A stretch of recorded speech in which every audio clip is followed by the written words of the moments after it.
அனைவருக்கும் வணக்கம். இன்னைக்கு நம்ம இந்த வீடியோவில் திருக்குறள் அதிகாரம் 14 ஒழுக்கம் உடைமை, இந்த அதிகாரத்தில் இருக்கிற அனைத்து குறள்களையும் பார்க்க போறோம். ஒழுக்கம் விழுப்பம் தரலான் ஒழுக்கம் உயிரினும் ஓம்பப்படும். ஒழுக்கமே எல்லாருக்கும் மேன்மையை தருவதாக இருக்கிறதுனால அந்த ஒழுக்கமே உயிரை விட சிறந்ததாக போற்றி பாதுகாக்கப்பட வேண்டும். ஒழுக்க நிலை தவறியதால் தான் துரியோதனன் வாழும்போது அவன் நினைச்சதெல்லாம் நடந்தாலும் இறக்கும் தருவாயில் கெட்ட பேரோடையும் ரொம்ப வேதனையை அனுபவிச்சும் தன் உயிரை நீத்தான். இதுவே தர்மா காலம் முழுவதும் கஷ்டப்பட்டாலும் அவன் சாகர வரைக்கும் அந்த ஒழுக்கத்தை போற்றி பாதுகாத்த ஒரே காரணத்தினால்தான் இன்னைக்கும் அவனுடைய புகழ் போற்றப்படுகிறது. பரிந்தோம்பி காக்க ஒழுக்கம் தெரிந்தோம்பி தேரினும் அக்தே துணை. எந்த வழியில ஆராய்ஞ்சாலும் வாழ்க்கையில ஒழுக்கமே மிகச்சிறந்த துணை என்பதனால்தான் எத்தகைய துன்பத்தை ஏத்துக்கிட்டாவது அந்த ஒழுக்கத்தை நாம பாதுகாக்க வேணும். ஒழுக்கம் உடைமை குடிமை இழுக்கம் இழிந்த பிறப்பாய் விடும். ஒரு தனி மனிதன் தான் வகிக்கும் பாத்திரத்துக்கு ஏற்ற ஒழுக்கம் உடையவனாக இருப்பதே அந்த குடும்பத்திற்கு பெருமை சேர்ப்பது ஆகும். அத்தகைய ஒழுக்கம் இல்லாது போனால் இழிந்த குடும்பத்தில் பிறந்தது போல் ஆகிவிடும். மரப்பினும் ஓத்துக்கொள்ளலாகும் பார்ப்பான் பிறப்பொழுக்கம் குன்ற கெடும். ஒருவன் தான் கற்ற வேதத்தை மறந்து போனா கூட, அதாவது தான் கற்ற ஞானத்தை மறந்து போனா கூட மறுபடியும் கத்துக்கலாம், பிரச்சனை கிடையாது. ஆனா அதற்கும் மேலாக விளங்கும் ஒழுக்கத்திலிருந்து அவன் தாழ்ந்து போனால் அவனால் அவனது குல பெருமையும் அவமதிக்கப்படும். அழுக்கா ருடையான்கண் ஆக்கம் ஒன்றில்லை ஒழுக்கம் இலான்கண் உயர்வு. பொறாமை உள்ளவனுக்கு செல்வம் இல்லை என்பது போல ஒழுக்கம் இல்லாதவனுக்கு உயர்குலம் என்பதும் இல்லை.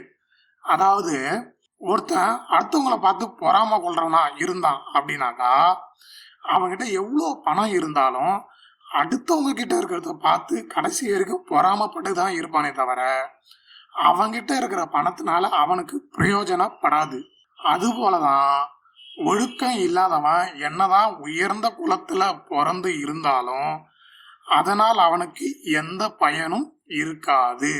ஒழுக்கத்தின் ஒல்கார் உறவோர் இழுக்கத்தின் ஏதம் படுவாக்கறிந்து. அதாவது ஒழுக்கம் இழந்தால் தனக்கு குலத்தாழ்வு உண்டாகும் என அறிந்த பெரியவர்கள் அந்த ஒழுக்கம் குறைபடும் அளவிற்கு எப்பொழுதும் நடந்து கொள்ள மாட்டார்கள். ஒழுக்கத்தின் எய்துவர் மேன்மை இழுக்கத்தின் எய்துவர் எய்தா பழி. ஒழுக்கத்தால் எவரும் மேம்பாட்டை அடைவார்கள், அதுவே ஒழுக்கத்திலிருந்து தவறுவதால் அடையத்தகாத பெரும் பழியை அடைவார்கள் என்பது இந்த குறளுக்கான விளக்கம். நன்றிக்கு வித்தாகும் நல்லொழுக்கம் தீயொழுக்கம் என்றும் இடும்பை தரும். நல்லொழுக்கம் இன்பமான நல்ல வாழ்க்கைக்கு காரணமாக அமையும்.